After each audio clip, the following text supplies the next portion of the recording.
हमें राम जी को धारण करना है, क्योंकि राम ब्रह्म भी है और राम अवतार भी है।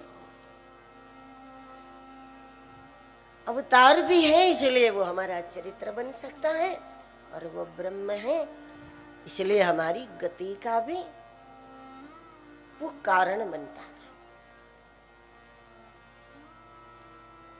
जब से व्यवहार में राम आता है, राम जी के गुण आते हैं, वहीं से जीवन में रस की शुरुआत होती है।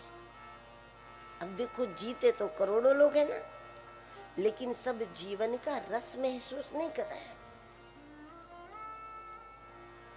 जीवन का रस उन्हीं को प्राप्त होता है जिनके व्यवहार में राम जी है, जिनके आचरण में राम जी का कोई न कोई गुण सिद्ध हुआ, कोई न कोई गुण स्थापित हुआ, वो जीवन में रस का अनुभव करता है।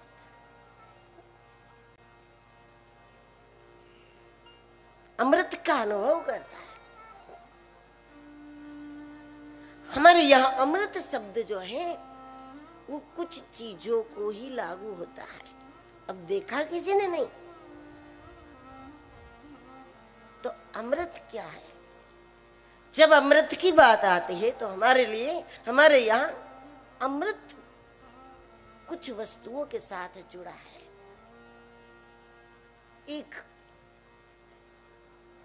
अमृत शब्द जुड़ा है, गंगा का जल अमृत है। दुनिया के, पूरी दुनिया के प्रवाहों में गंगा का जो प्रवाह है उसकी अपनी कुछ विशेषता है। गंगा का जल अमृत है।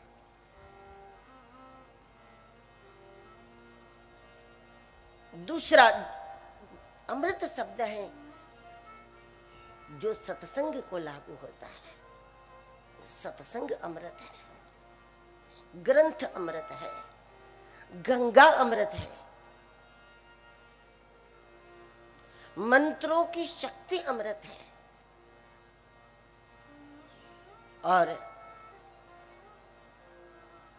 अमृत शब्द है गौ माता की सेवा अमृत है, गाय का दूध अमृत है,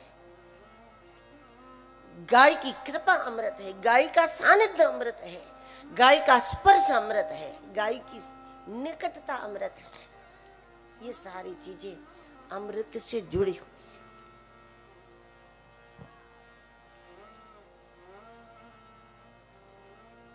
जब से हमने अमृत पाया तो इसका यही प्रमाण है कि हम जीवन का रस महसूस करें। और इस हेतु गोस्वामी जी रामचरितमानस की रचना करते हैं। 7 कांडों की ये कथा है, जैसा कि आप बहुत अच्छे से जानते हैं।